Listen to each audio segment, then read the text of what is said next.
Hey! You better turn off fucking notifications. I already did, Dylan. Okay. Jeez. Alright, okay. Hello. Hi, anyway. Welcome. Welcome to more. Yeah, we're playing this thing. It's a Hivesick Twisted Space. Very excited. I think, okay, I might be wrong, but I think that you don't play as the MC in this one. What a baby. I think you're a different character. Let's take a look at the credits. Yep. The fan-made work, friend sim, homestuck and Hiveswap are property and terrestrial, webcam and all respective owners, and blah.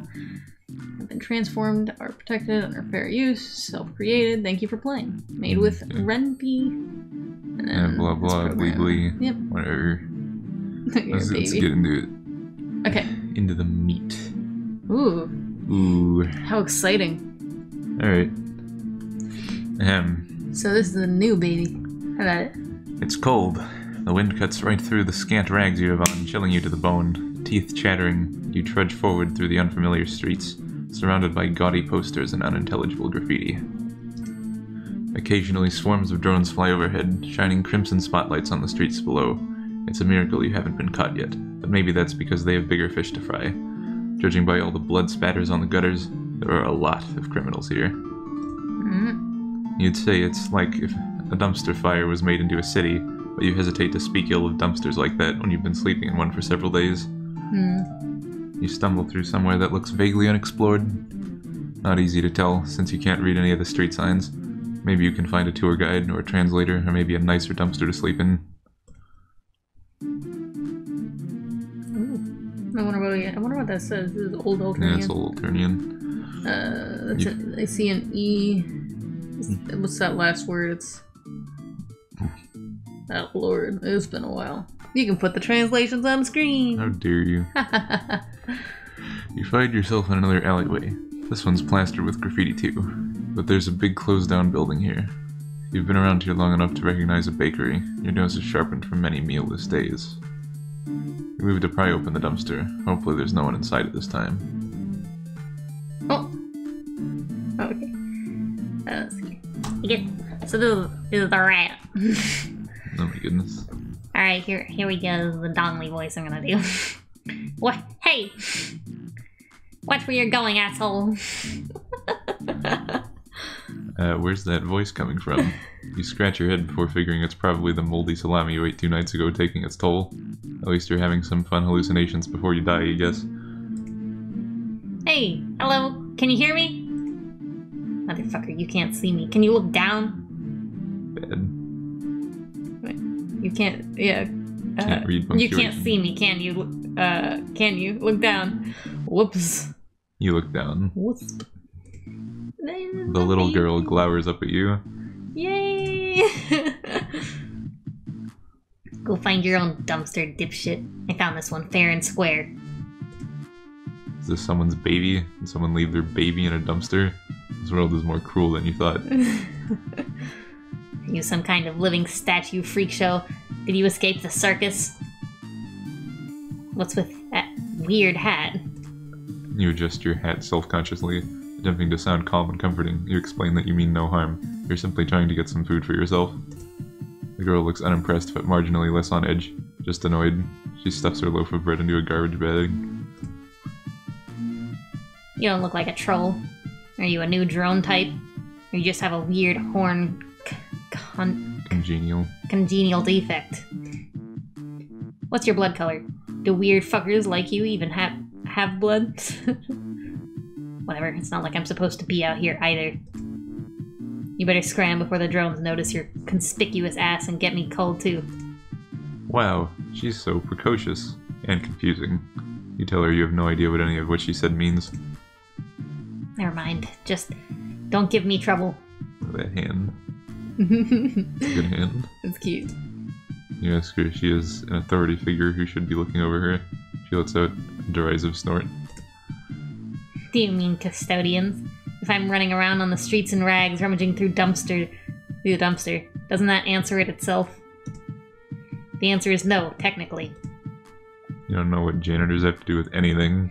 Wow, this place is confusing. So, if you're not a drone, are you some kind of mutant? Ouch. You didn't think you looked that bad. Though, running around the streets in nothing but rags probably doesn't help your case, and this is probably another weird cultural faux pas moment. Best to get on your good side, probably. You give a tentative nod and make a vague hand gesture like, who's to say? She makes a few faces you can't really interpret. It's good. Me too. I've never met another mutant before. This is kind of weird, actually. I don't really know what to say. My mutation's not really that visible. I mean, I have to hide it in public, of course. You'd know, but it's like, well... I have this tail. It's a gross rat tail, like my Lussus, but shitty and useless. Oh dear. Aw, poor baby.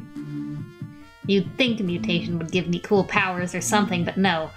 Stupid fucking tail. Thanks, genetic slurry. At this point, you just attempt to pat her shoulder and nod. You don't really get what it's all about. Maybe some form of alien prepubescent angst. People always look at me like I'm a weirdo. I got this gross tail and people are like, ew, that's the girl with the tail. Lying isn't and she's like, why does no one like me? Lying isn't your strong suit, but you decide to go along with the mutant thing for now. Except I already know a bit about this character, so I'm not gonna What a dog. say. Anyway. I should probably introduce myself. I'm Pahani Miroid. You smile back and introduce yourself. RH, huh? What's it stand for? Never mind. That's probably an invasive question. It's nice to meet you anyway. Mine has a nice character name named RH. Yep. Mm-hmm. So, wanna rob the bakery with me?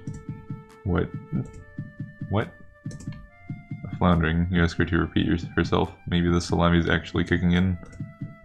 Come on, dude. Look at this place. You really want to settle for dumpster bread when there's a bakery right here? Normally this would be a suicide mission for me, but now I have a partner in loaf snatching. This is an opportunity. Real, actual food, right in our clutches. There's not even maggots or anything. This is our only chance to ever get food. Hell, even see the inside of that bakery without getting caught. I'm going with or without you, but you seem nice enough, and... hell, that could even be kind of fun. What do you say? Alright. I'm gonna say we refuse the call, because that'll probably end the route. Okay. You shake your head. Under your breath you mutter something like, it's a shame you don't have time to commit a robbery. You just remembered you need to go iron your dog. You try turning tail and walking away while the confusion's still setting in. Hey, where are you going? You don't want to? You mumble some more, hoping you're incoherent enough for her to give up on asking. It doesn't work. Her face crumbles in a way that makes your chest do the same. Then she smooths it back out into stubborn anger. Fine, never mind. I'll break in myself. Who the fuck am I kidding? I've survived this long without a partner, and I'll survive without you. You try to say something to placate her, since you can see tears welling up in her eyes, but she cuts you off. What are you still here for? Get the fuck out of here. This is my goddamn dumpster. Get out! He tries to shove you, but she only manages to give you a small push back. You raise your hands in surrender, more out of pity than fear, and take a few steps back. Oh, baby. The Thompson sits down on the ground, stubbornly staring at the floor. You look behind you, hesitating before walking out of the alleyway. You begin your trek through the streets with a renewed sense of bitterness, the bite of cold more vicious than ever. Oh well, you try to reason with yourself. What did you think was going to happen? Of course the dumpster abandoned babies are hostile to you, just like everyone else in this backwards place. In frustration, you kick a nearby can. It tips over, spilling sicky yellow fluid all over the pavement in front of you with a sickening hiss. You curse and do an awkward dance to prevent your toes from being melted off. Damn it, damn it, damn it, damn it. Today's really not your day, and it's only a matter of time before something pushes you over the edge and you rob a person or something. You take a deep breath and close your eyes and try your best to tell yourself everything is going to be just fine. Oh. Shit. A loud mechanical thrum fills the air.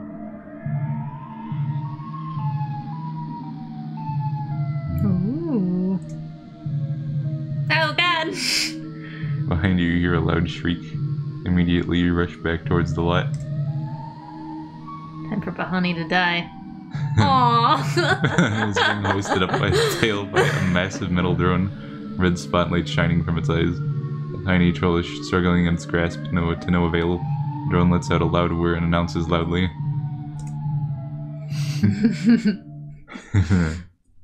You want to do the drone voice? Okay. Fucking... I don't have a good drone voice, but here I we can go. do my ugly robotic voice. You're bad. Do yours. Do yours. I don't have a robot voice. You don't... Okay. You could just do a regular one, like mutant detected or something. Just do it. Mutant detected. Mutant detected. What a There's no fun there. Wow, wow, wow. You immediately spring into action. The drone is facing away from you, metal plates and wires pulsating. You take a nearby plank of wood, drive it in the ground, and vault yourself up. Damn. You land on the drone's back. It swings its arms, trying to swipe you off while you scrabble to find purchase on smooth metal. Your hands find a crack in the armor, a control panel. You jam your fingers as hard as you can under the lid and pry. It groans, then snaps open, revealing a tangled mass of wires and flashing buttons. As the drone flails to grab you, you jam the plank of wood as hard as you can into the wires. There's a loud groan of metal, sparks fly. The drone teeters, groans, and falls to the ground. Something slams into the side of your head and everything goes black. You don't know how much time passes when you're able to peek open your eyes. Wow, everything's swaying, including your feet. That's pretty weird. Something's holding you by the scruff of the neck. Nice going, asshole. What's that? With some difficulty, you prop your eyelid. One's definitely swollen shut, open. You're definitely being carried by something, and so is Pahani. A massive hand is clenched around the collar of her jacket, keeping her suspended. There's heavy breathing coming from behind you, and the smell of something coppery and dry. You have the distinct feeling that even though you just got yourself out of a pretty bad one, in a pretty badass way you'd consider, you're not going to get out of this situation anytime soon. Uh-oh. Okay, so we lose. Nice. Lovely. Load. We look like an exiled Prospedian. Yeah. Okay. Here we go. Alright, let's go with her. It really would be nice to have bread without maggots. You hesitate, then nod, then she gives you a big grin. Fuck yeah. Now come on. You're gonna have to help me up this window.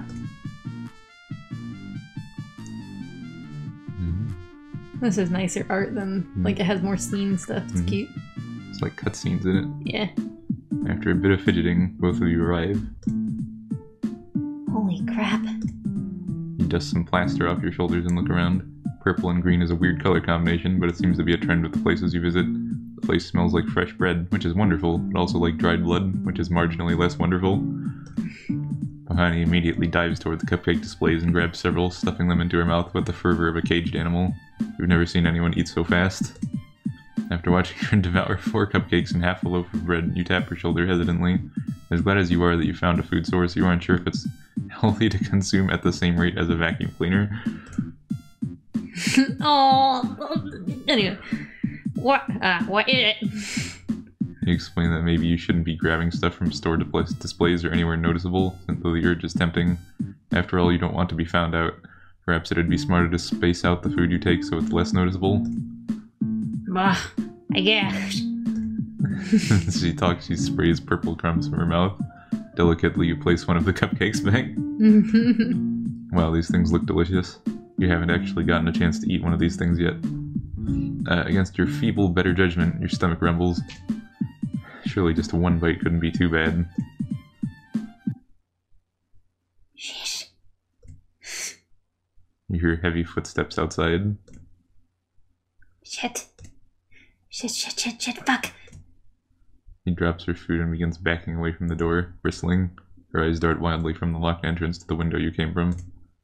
Oh god, I'm going to die. They're going to make me into fucking paint. Phyllis and Hellion won't even know where I am. Shit. Once again, you put a hand on her shoulder. She's trembling. Quietly, you reassure her that everything's going to be fine. You'll just have to get through the window again. If you could do it before, you could do it now, and no one will ever know. She gulps, looking up at you, before turning toward the window again. What are we gonna do? You listen carefully. There are still footsteps, but they're slow. You think they're not aware of your presence yet. You beckon for Pahani to follow you. Both of you slowly tiptoe toward the window. When you're at the edge of the windowsill, you pick up Pahani and boost her up slowly, trying not to make a sound. She grabs the wall, hoisting herself up, getting ready to climb through. The door slams open. You hear a loud bellowing noise come from the entrance. Stop! You violated the law. Pay the court a fine or serve your sentence. Your stolen goods are now forfeit. Thief! Run! The two of you start bolting. A large, imposing figure lumbers toward you, snorting heavily like a bull. He's holding two large butcher knives that are splattered with substances you don't want to consider. Looking around desperately for an escape, you grab Pahani and bolt to the nearest door, the large one behind the counter. Immediately after you enter the room, you start shivering. It's colder than even the alleyway, so much that you can see your breath as irregular puffs of frost. The room. You recoil. The room is full of bodies. Excellent. Body parts and meat hung from the ceiling from steel hooks. To the side, you can see a massive rusty cleaver on a shelf. Oh, I like that. The blue muscle. Like that's a... What a dong. Blue animal. Yeah. Well, I think it might be a person, even like a giant shoulder blade. Could be an animal. What a baby. I just like that they colored the muscle blue. It's cool. You can see a massive rusty cleaver on a shelf and several sets of oddly shaped objects on the walls. As your eyes adjust, you realize they're severed horns. There's a terrible smell emanating throughout the room, making you gag under your breath. Pahani looks frozen. You grab her and drag her behind a nearby pile of semi-rancid meat just before the door slams open. The massive silhouette of the shopkeeper fills the doorframe, his heavy breathing echoing through the room. After a few seconds, he starts making his way in, knives glinting in the sickly yellow light. You feel Pahani tense next to you. That's nice and dramatic. I like that. Shivering violently in the cold. See, this is why it's good to have more than one song in the whole thing. I agree. We've had 3 so far. It's nice. And, like, cinematic silence. Yeah. So, yeah. You decide that this really is a lot for a child their age to go through. It's pretty traumatizing for people of any age, really, including you. That is, if you hadn't already been through a war or two. Yep. For some of ours, I don't think we necessarily need more music. It just depends on if we reach it. I think it would be more impactful if we only had more music when the scene needs it. You know what I mean? Instead of just changing it for unnecessarily. Anyway, keep going. Relative to most people, you have a pretty high tolerance for bullshit. But you've had enough of being huddled up in the cold.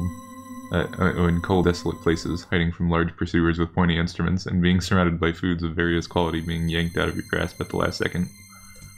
You decide enough is enough. The shopkeeper is slowly making his way towards you. He's checking behind every pile currently turned away from you and grumbling under his breath as he examines some sort of dismembered carcass for damage. You stand up and tiptoe quietly out from behind the pile, despite Pahani's frantic gestures, and slowly make your way towards him. Perhaps the only benefit of a bloodied torture butcher room is that there's potential weapons lying haphazardly all around you, including a rusty carving knife. You pick it up. You get close enough to the large troll that you can see the unshaven hairs on the back of his neck. He's still examining that hunk of flesh. Silently you lift the blade, and then sink it in as hard as you can. Oof. The blade gets stuck halfway into his neck. He lets out a roar of equal amounts of pain and fury, immediately turning around and sideswiping you off your feet. You hit the ground hard on your ass, the wind knocked out of you, and now there's a giant, hulking, enraged beast of a shopkeeper towering over you. Oh dear. He swings one knife at you, which you manage to roll out of the way of, and nearly collide into a slab of meat for your trouble. Deep blue blood is pouring in rivulets down his neck, spilling to the floor. You see Pahani scramble out from the pile as the shopkeeper charges blindly forward, ramming into it hard enough to shake the ground you're lying on. A clammy hand grabs your own and tugs you to your feet. You and Pahani sprint to the exit with the shopkeeper in hot pursuit. As he charges again, he slips when he runs over the sizable blood puddle in the center of the room and falls forward hard with a resounding thud. Yoinks. The two of you stay there for a few minutes, too petrified to move. The only thing that changes is the puddle of indigo blood, which slowly grows. Is he dead? You say you think so. She gulps and her hand grasps yours a little more tightly. Let's go. You nod. The two of you walk unsteadily out of the shop, hand in grimy hand.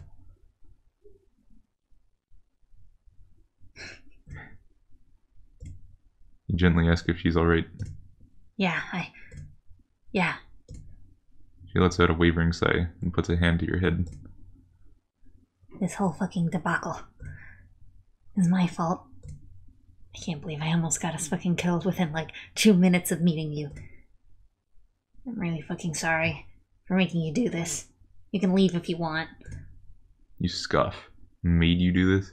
At some point or another, you reassure her you definitely would have robbed someone. It's a good thing you had her around to keep you focused on the task at hand, rather than your impending insanity from extended isolation. You give her a pat on the shoulder because you realize that actually isn't reassuring in the slightest. She seems to be placated a bit. You're not really a mutant, are you? You sheepishly say no. That was a rather spur-of-the-moment thing, and you're glad she seems to have already recognized the lie. Haha, I sort of figured. You know, the lack of horns or yellow eyes or fangs or gray skin or hair or literally any troll traits whatsoever. It's good. All you can do is shrug with equal sheepishness. Well, at least one good thing came from that trip. You watch her produce a garbage bag from her coat and rummage through it. She tosses out a few items absent-mindedly. An ominously glowing rock, a full collection of bottle caps, a rubber duck with horns. Finally, a tiny aha of triumph. With a tiny aha of triumph, she pulls out a dented box of cupcakes. I can't wait for you to go back and listen to what you just sounded like when you're editing. What? You just fucking like went back and said it worse the second time. I know. I managed to snag a box of cupcakes when you broke in. She hands you a cupcake. You devour it. Immediately a wave of flavor hits your taste buds with the impact of a bullet and you almost stumble backwards. Sugar. Real, actual sweetness. You think you might be tearing up a little. You watch Pahani consume her own confectionery even faster than you, soon finishing off the rest of the box in a matter of seconds. Seriously, that doesn't seem healthy in the slightest. As you feast, everything around you seems to fade away except the two of you in your glucose-fueled little bubble. Suddenly the wariness seems to melt. Even the omnipresent lights of the drones feel less like harsh searchlights and more like the soft warmth of the sun. Could it be? Could this be the elusive feeling known as friendship? Oh no, that's definitely the sugar kicking in after literal weeks of not eating anything but soggy bread and newspaper clippings. Still, cool new friend you've got there, and that's good enough in your book to call an adventure. Yay! Friend get. Yay! Woo woo. Yeah. Woo woo woo woo. Woo. We win. That was cute. I like that. Mm-hmm. That was really nice. It was short, but it was really nice. Yep. And well made, I think. It wasn't that short. I thought it was a decent length. Oh yeah, it was pretty good. I'm just saying. It's short compared to like the official Friends. That's what I mean. It's short compared to the friend. Yeah. It's a good like snack size adventure. It was cute. I liked it a lot. Mm-hmm. Anyway. It's good. It also has a nice feel because you can get tired of like the oh I need the friends, I need the friendship every day, and I'll turn the. It was nice because it was more brutal. A lot of people when they write these like to have them be generally speaking pretty soft. Although, or just when they write fan trolls in general, not necessarily friend sims. But this is nice because the character is rather aggressive and hard-headed in the sense that even when emotional, she's very insistent on like, no, I'm fine, you know. Very independent and fiery, which was nice. And then there was the violence. It was a very violent scene with gory room. It was nice. It's also nice not to be like playing as a pathetic piece of shit. Yeah, I mean the character is probably not all that, but the other thing I liked was that Pahani wasn't whatchamacallit, just Pahani wasn't like the super strong hulking beast either. It was more just like a regular kid, and I like that. Yep. Anyway, you get to play as what appears to be a war-hardened Prospidian. Yeah, that's what it looks like. A hobo. So, good game. It was cute. I liked it a lot. Good stuff. So we'll see you next time. Yep. Now we're gonna have to come back to this. we get the new. I suppose they're gonna make more volumes. Well, they might. They have a character named Felis and Hellion. I do know this person. Yeah. And then they also have some other ones. Sea Dweller, with like big floofy hair and glasses. And your dong. I don't know. They might make more. Might not. I didn't ask them. I'm assuming they're gonna, just because it's got like volume 1 in all caps on like ticker tape. Probably. Anyway, so I'm excited for more because I like the writing in this one. Yep. Quite a bit. It was fun. It's good. Nice art too. Anyway. Okay. I guess we'll get back to work on writing our own. Anyway. Yeah, just kidding. I want to die. We made a lot of progress on our own, but we still can't. We're gonna. It's not done yet, basically. Anyway. It's good though. It's got its own little feel to it. Yeah, it's cute. I like it a lot. Feels good. It's nice and anyway. Goodbye, everyone. Bye. Hope you're enjoying these. What if there are like 7? I mean, sorry, 9, because there are 9 squares. You're a fool. But hope you're enjoying this extra canonical romp so far. It's like the 3rd fucking fan fwirf in the series that I we're have, doing. I think, like 2 more lined up, by the way, for later. Oh my god. Okay. Alright. I see how that is. Anyway, yeah, if you like this, then yeah, drop the comment in the comment section below. Okay, bye.